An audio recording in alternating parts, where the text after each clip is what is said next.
Bonjour à vous ultra-normaux et bienvenue pour l'épisode 21 de notre série à découverte des cols. Aujourd'hui, on va se retrouver pour présenter le col de Plainpalais, un col assez célèbre dans le massif des Bauges, col que j'ai eu l'occasion de faire récemment, quasiment entièrement. Il faut savoir que sur les 11 km d'ascension, 12, j'en ai fait que 8, 9, c'est déjà énorme, mais en gros, j'ai pas fait le versant du côté de Chambéry en entier. Au niveau des particularités de ce col, du coup, je vais juste vous parler du pied vite fait. Du coup, les 3,5 km j'ai pas fait, c'est assez facile en fait. Entre guillemets, entre 5 et 6% de moyenne avec le premier kilomètre à 4%, il me semble. Donc, très bien pour s'échauffer. Ensuite, en fait, on arrive, en gros, on a 3-4 km de route assez rectiligne, sans trop de lacets. Où là, on est géré, on est toujours sur le versant, on dit, de Chambéry.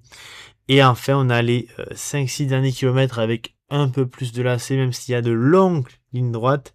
Sur le col, on est relativement la plupart du temps en forêt, mais moi, l'occasion que j'ai fait, c'était assez mal exposé. Du coup, j'avais pas mal de soleil, vu que je l'ai fait pendant les chaleurs du mois de mai là, qui viennent de passer. Et enfin, pour finir, on arrive en gros, le dernier kilomètre est plutôt simple, puisqu'on arrive sur le plateau, au village de Plainpalais, du même nom que le col. Et ensuite, on arrive sur le plateau et puis après, on peut vraiment descendre vers le plateau du massif des Bauges. Au niveau des caractéristiques, c'est 12 km de long pour 865 mètres de dénivelé, 6,3% de moyenne quand même, c'est plutôt pas mal. Difficulté, 3 étoiles et demie sur 5, c'est quand même assez dur, mais pas trop non plus. Voilà.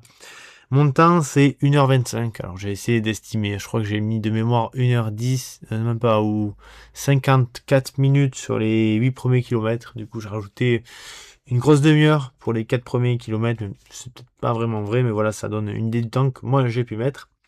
Et pour finir, au niveau de la beauté, j'ai été plutôt surpris. Du coup, moi, je mettrais quand même la note d'environ 2,5, 3,5 sur 5. Voilà, j'avoue que ces temps-ci, je me mets des notes un peu dures sur l'école. Certains me le reprochent en commentaire, mais bientôt, je vous ferai un petit call d'ici 1 ou 2 semaines avec la note de 5 sur 5 et vous allez voir la différence de beauté entre ces cols-là, les cols que je note 2,5, 3,5 sur 5 et 5 sur 5.